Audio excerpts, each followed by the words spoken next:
My name is Derrick Broze. For the last decade, I've worked as an investigative journalist, hosting a radio show, writing books, and producing numerous documentaries about the realities of child trafficking, the dangers of technology, and indigenous struggles. Now, I aim to uncover whether there exists a network of individuals and institutions which ties these issues together. Many researchers posit the existence of an international cartel which covertly manipulates world events for their own benefit.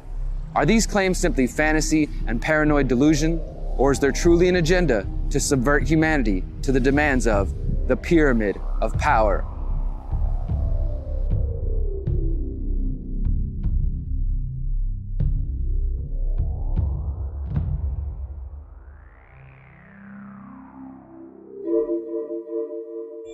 Chapter 13: The Technocratic State.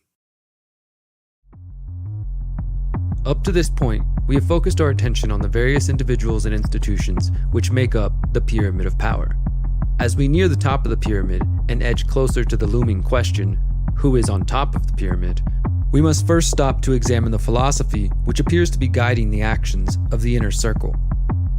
Over the years, researchers of the ruling class have typically fallen into one of three categories: those who believe the guiding philosophy is communism, those who believe it is a fascist ideology driving the psychopaths at the top, and finally, those who see the most danger coming from nationalist authoritarians. Now, it's not hard to see why some would believe the threat is communism, fascism, or even nationalism. History shows us the violence, betrayal, tyranny, murder, and starvation wrought by the Russian Bolshevik Revolution and other communist revolutions inspired by the Bolsheviks. Also, we have seen the violence and death brought by Hitler's Nazis and Mussolini's fascists. And history has also shown us that tyrants will use the cover of traditionalism and national identity to enforce their police state measures, as with the Franco dictatorship in Spain. These historical events are all worthy of further inspection, and we will do so in an upcoming chapter. But for now, it's important to understand that while some researchers fall into this dichotomy of communism versus fascism, there are also those who believe this narrow focus misses the mark when it comes to the actual guiding philosophy of the pyramid of power. If it's not right-wing nationalism or left-wing communism we should fear, what is the actual philosophy that underpins the actions of the ruling class?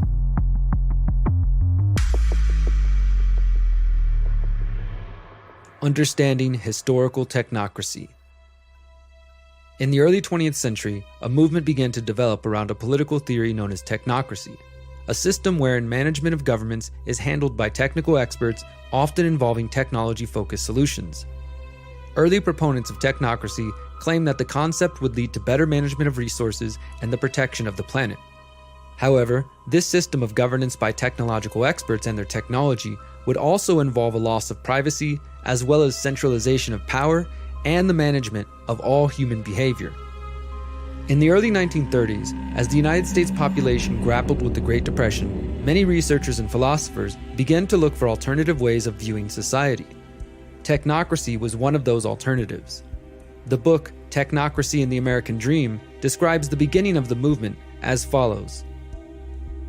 One of the first plausible alternatives was offered by a group of technicians and social engineers who had organized the Committee on Technocracy at Columbia University. Central to their analysis was the paradox of a society victimized by abundance.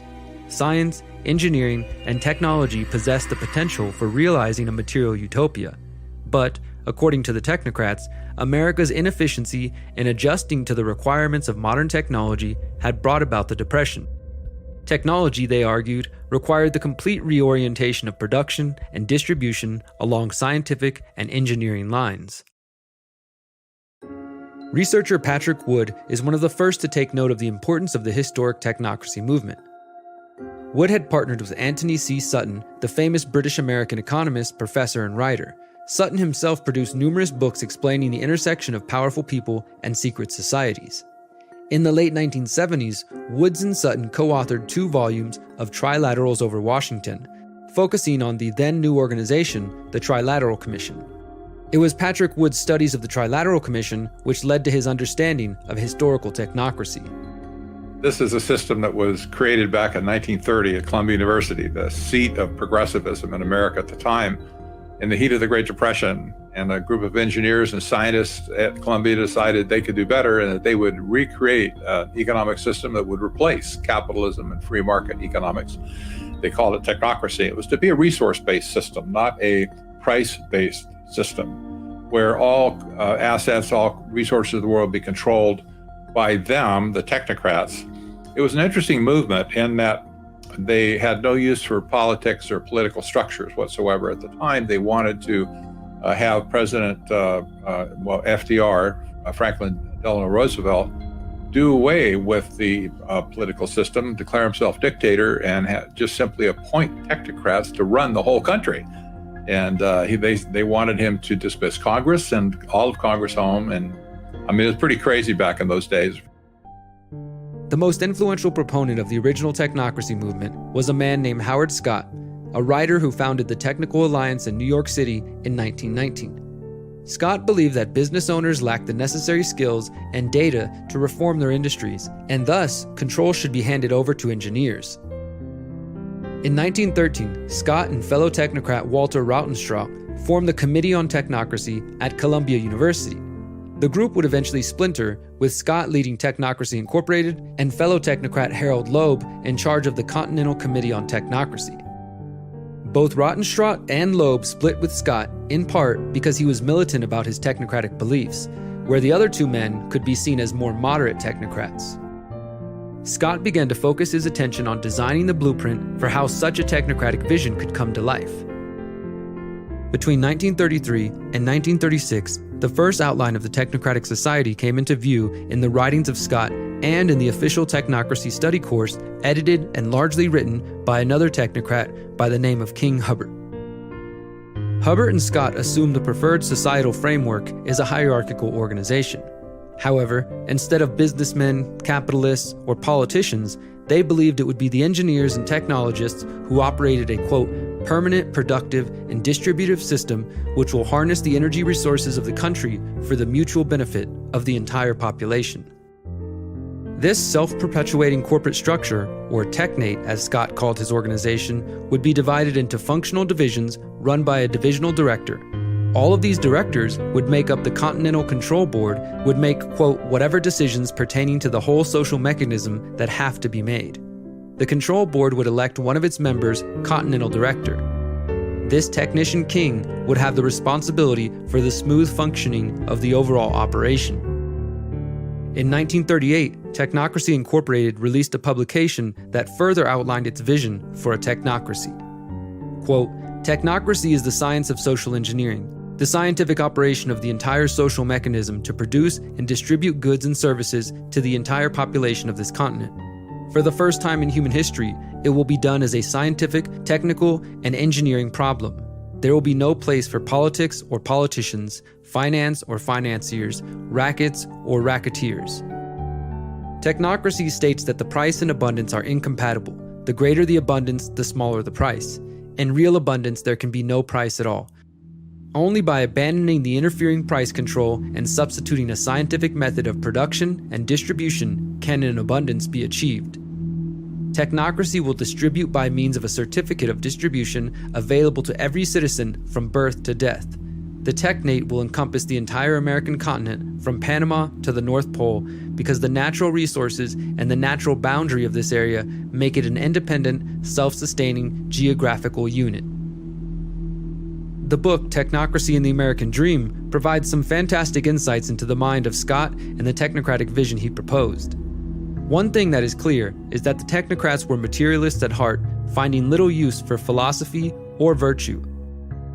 Scott and his allies saw humans as mechanistic cogs in a larger machine that simply needed to be bent to the will of the machine in the interest of some alleged collective good. Author William Aiken noted that in the technocrats' technological utopia, machines serve man only when man serves them. Aiken also claimed that the technocrats, quote, would not accept any limitations on the technician's mandate, preferring instead that the, quote, rationality of science and the harmony of the machine, not utopian virtues, would dictate organizational forms. Scott believed that eventually man would come to accept a, quote, reality understood in terms of machine-like function. The reality of the technocratic vision described by Scott is that it would involve a loss of individual choice and liberty. Aiken writes that, quote, under a technocracy, a sizable amount of things deemed good would be given up.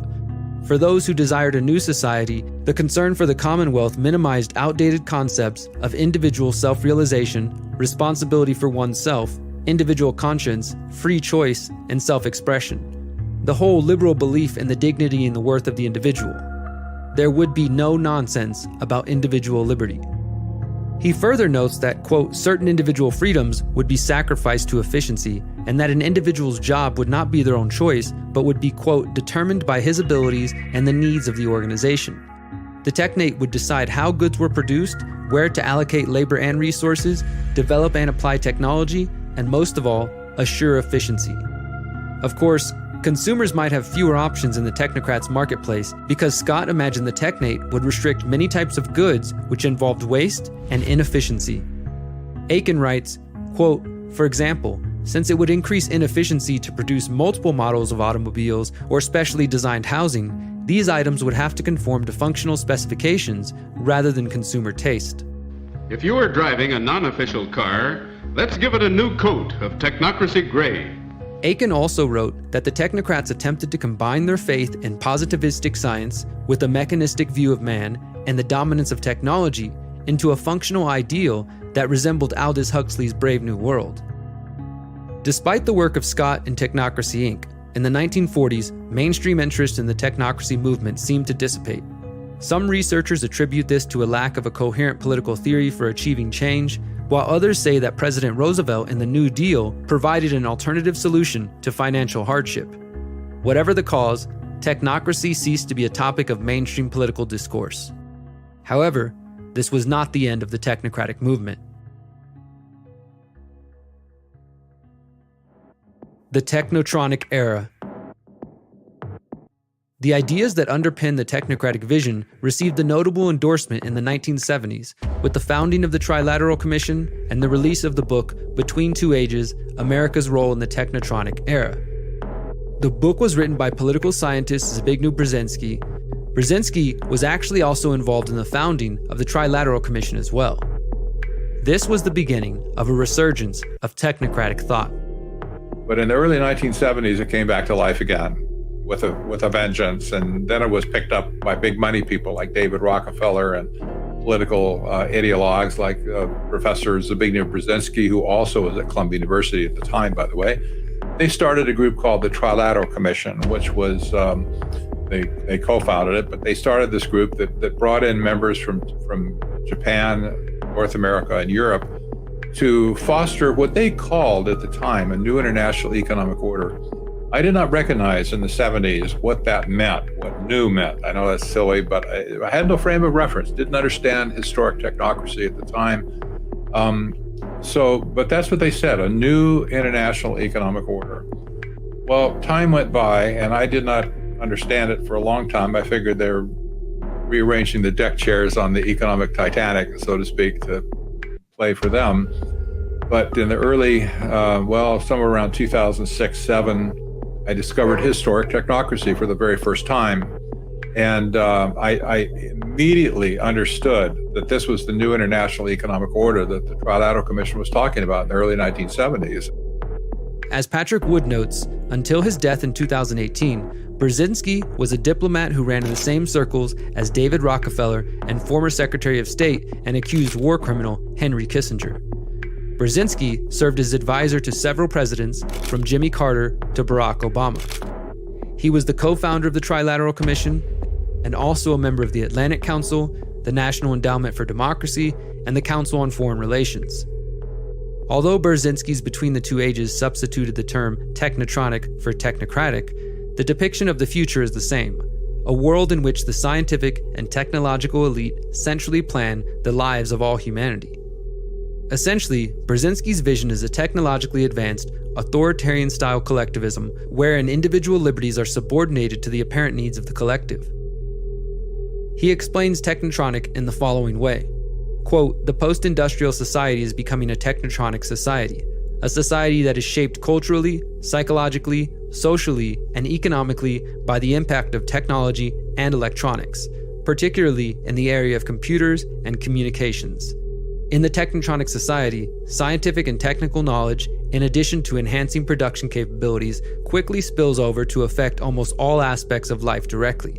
Accordingly, both the growing capacity for the instant calculation of the most complex interactions and the increasing availability of biochemical means of human control augment the potential scope of consciously chosen direction, and thereby also pressures to direct, to choose, and to change.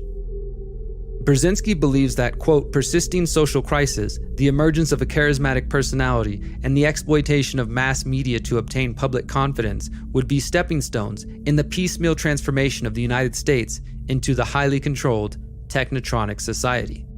In a moment of honesty, Brzezinski acknowledges that, quote, the fiction of sovereignty is clearly no longer compatible with reality because emerging global consciousness is causing the, quote, abandonment of preoccupations with national supremacy in favor of global interdependence.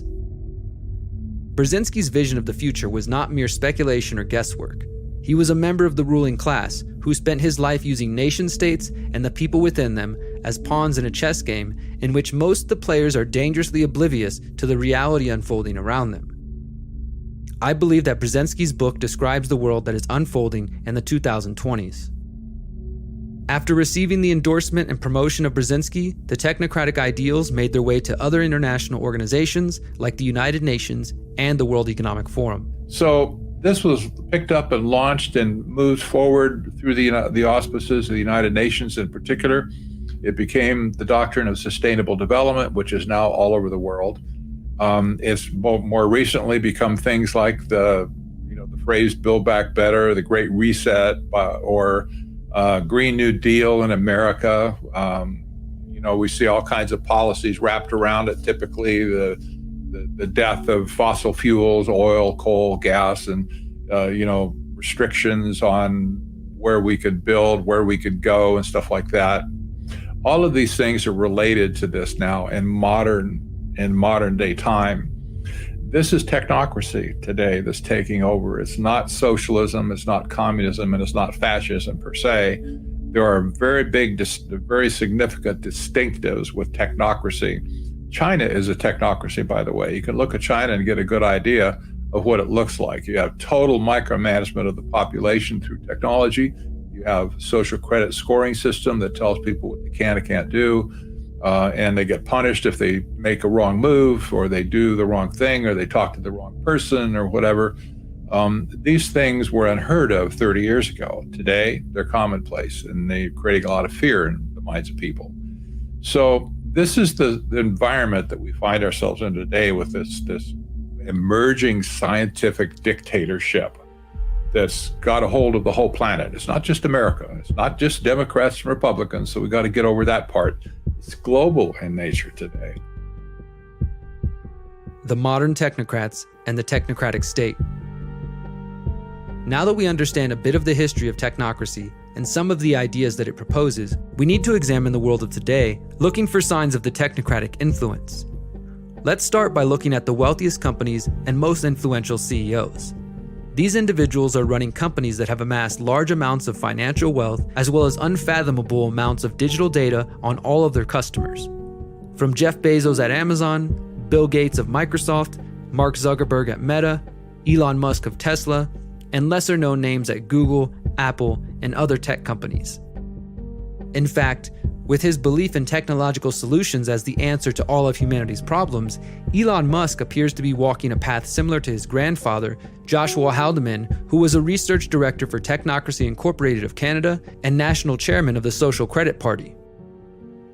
These men and their colleagues in various technological industries wield immense power through their companies, wealth, and cultural influence. These individuals have enough money, resources, and connections to shape elections, geoengineer the climate, censor information, shape international food trends, and cause dips in the stock market. They are the technocrat class of today. But the technocratic world is not complete with the simple presence of technocrats. No, in order to bring about the vision of Scott, there must be mechanisms for understanding all of society's needs and making rational decisions about how to meet those needs. Do we see attempts to create this vision in our current era? As we outlined in our chapter on the foundations, we do indeed see organizations like the World Economic Forum and the United Nations partnering with technocrats to promote technocratic remedies to the various crises facing humanity. For example, we are told that humanity is facing a climate crisis that will require a complete overhaul of our world.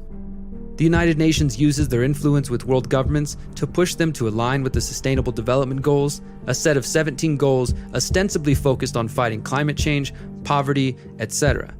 At the same time, organizations like the World Economic Forum say that COVID-19 presented the perfect opportunity to reset capitalism and all of the world's systems as part of their Great Reset agenda.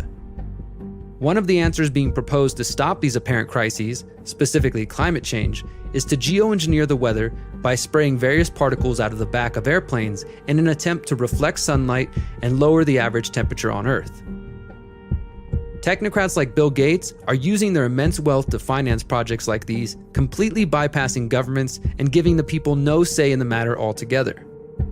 Additionally, now that a precedent has been set for nations to lock down their populations in the name of fighting a pandemic, we are also seeing proposals for climate lockdowns. As early as September 2020, the term climate lockdown was used by Mariana Mazzucato, chair of the World Health Organization's Council on the Economics of Health for All. She wrote, quote, "Under a climate lockdown, governments would limit private vehicle use, ban consumption of red meat, and impose extreme energy-saving measures, while fossil fuel companies would have to stop drilling. To avoid such a scenario, we must overhaul our economic structures and do capitalism differently." We are also beginning to see proposals for carbon tracking apps which tell a person how much energy they are using. These could eventually become mandatory, preventing citizens who have used too much carbon from driving, taking public transportation, and other daily practices. Where are they traveling? How are they traveling? What are they eating? What are they consuming on the platform? So, individual carbon footprint tracker. In an August 2021 article published in the journal Nature Sustainability, researchers argue in favor of personal carbon allowances, or PCAs. They write, quote, "In particular, during the COVID-19 pandemic, restrictions on individuals for the sake of public health and forms of individual accountability and responsibility that were unthinkable only 1 year before have been adopted by millions of people. People may be more prepared to accept the tracking and limitations related to PCAs to achieve a safer climate and the many other benefits associated with addressing the climate crisis." The authors also claim that the public's acceptance of contact tracing apps could lead to, quote, "insights into possible strategies to use apps to track personal carbon allowances." This type of solution and the entire response to COVID-19 illustrate the level of technocratic thinking that now pervades most governments and world bodies such as the World Health Organization. Both the United Nations Sustainable Development Goals and the World Economic Forum's Great Reset claim that the answer to our problems will be found in a complete digital transformation of our world, which they claim will be better for the environment, improve efficiency, and be more equitable for all people. Klaus Schwab, founder and director of the World Economic Forum, called this transformation the Fourth Industrial Revolution. The Fourth Industrial Revolution is Schwab's pet project and the name of his 2016 book, where he calls for a world with ubiquitous digital surveillance, driverless vehicles, smart cities, social credit scores, the metaverse, and augmented reality. The World Economic Forum describes the Fourth Industrial Revolution as follows, quote, "The first industrial revolution used water and steam power to mechanize production. The second used electric power to create mass production. The third used electronics and information technology to automate production. Now a fourth industrial revolution is building on the third, the digital revolution that has been occurring since the middle of the last century. It is characterized by a fusion of technologies that is blurring the lines between the physical, digital, and biological spheres." To put it simply, the Fourth Industrial Revolution is the digital panopticon of the future, where surveillance is omnipresent and humanity uses technology to alter our lives. Often associated with terms like the Internet of Things, the Internet of Bodies, the Internet of Humans, and the Internet of Senses, this world will be powered by 5G and 6G technology. Of course, for Schwab and other globalists, the Fourth Industrial Revolution also lends itself towards more central planning and top-down control, just like the technocratic vision of Howard Scott. The goal is a track and trace society where all transactions are logged, every person has a digital ID that can be tracked, and social malcontents are locked out of society via social credit scores. Similar to Klaus Schwab's Fourth Industrial Revolution, the original technocrats claimed that, quote, electronic devices would immediately tabulate data on the amount of spending and the type of consumption, with this information clearing continuously to the central headquarters. Both Scott and Schwab imagined using technology to know everything about everyone in society in the name of building a system that promised to deliver abundance to all people. According to Scott, with the technician king and control board at the head of the technate, they would control, quote, precise information at all times on the state of consumption of every kind of commodity or service in all parts of the country. And it would be possible for the, quote, technical elite to know precisely what the proper decisions were at all times in order to maintain the operation of the social mechanism at the highest possible load factor and efficiency. This technocratic vision is dependent on the use of surveillance tools like facial recognition, voice detection, 24/7 closed-circuit TV cameras, artificial intelligence, algorithmic manipulation, cell phone tracking, social media monitoring, location tracking, digital eavesdropping via smart devices, and the overall push towards a smart grid. Of course, these technologies are not promoted as surveillance tools, but rather as tools for safety, convenience, education, and profit. However, the result is the same. Individuals and companies promoting technological solutions to the world's ills, resulting in a loss of individual freedoms and more centralized control. Whether by design or accident of history, the modern technocrats, backed by their friends in venture capital firms, the obedient hacks in corporate media, and their partners in government, are becoming what Howard Scott called the technate, and what I call the technocratic state. Is there any way we can stop or avoid the growth of this tyrannical vision?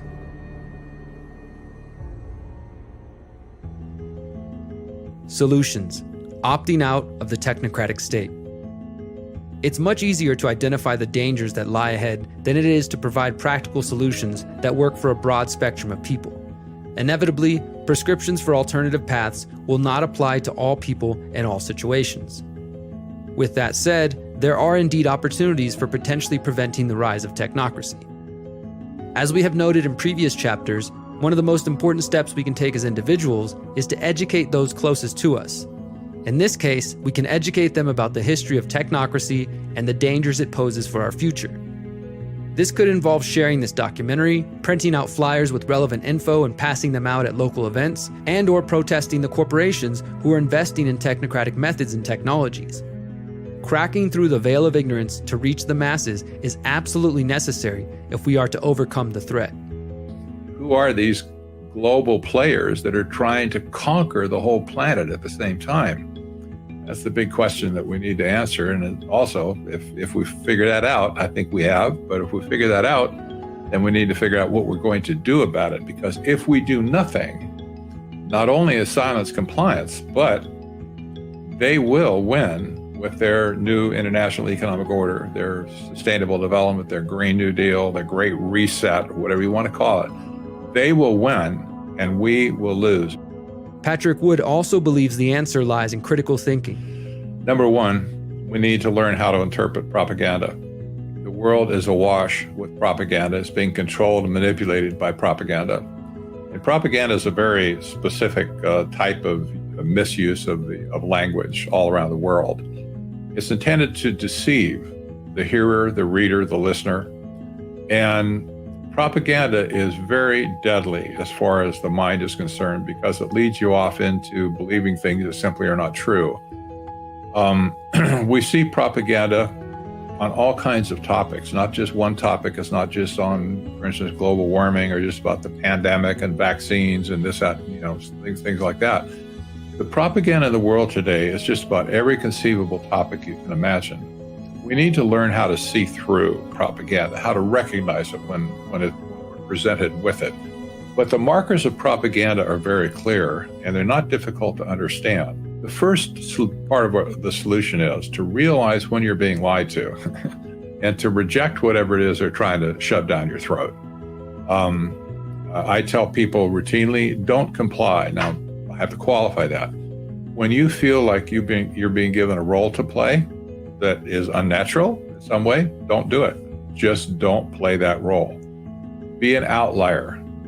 Just don't Don't cooperate, don't participate with it. Now, if you're forced to, that's another issue. But you just can't submit and play the role that they want you to play in the society. Ultimately, we choose if we want to adopt this digital dystopia.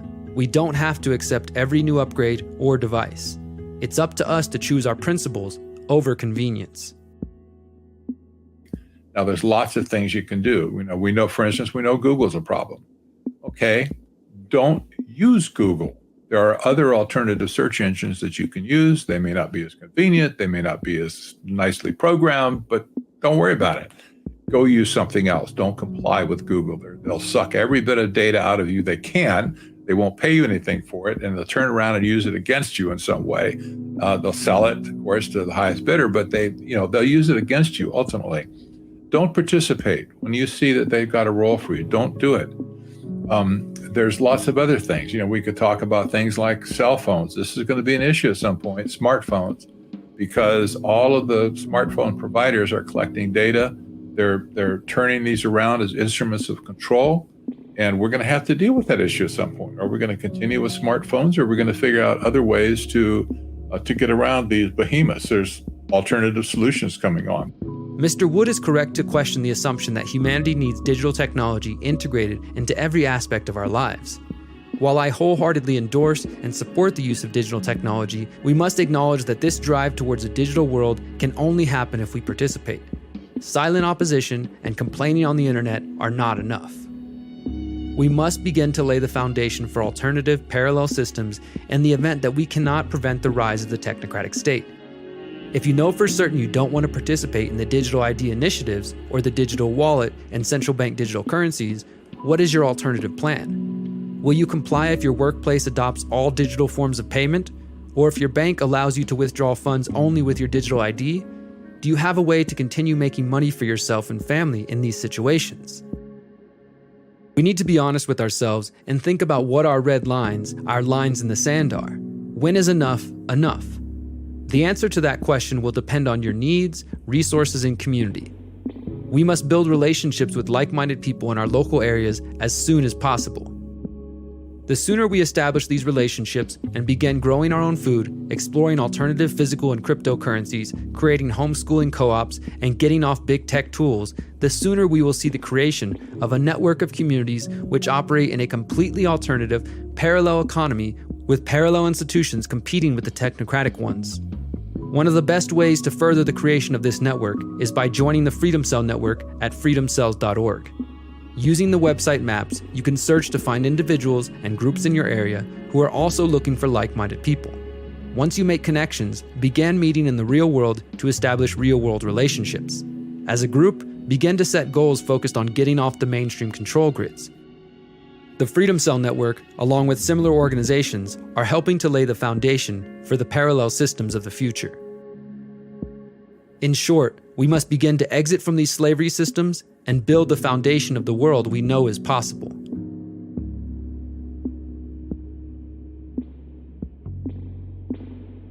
To learn more about the history of technocracy, we recommend reading the following: Technocracy and the American Dream by William Aiken, Technocracy Rising, the Trojan Horse of Global Transformation, and Technocracy, the Hard Road to World Order by Patrick Wood.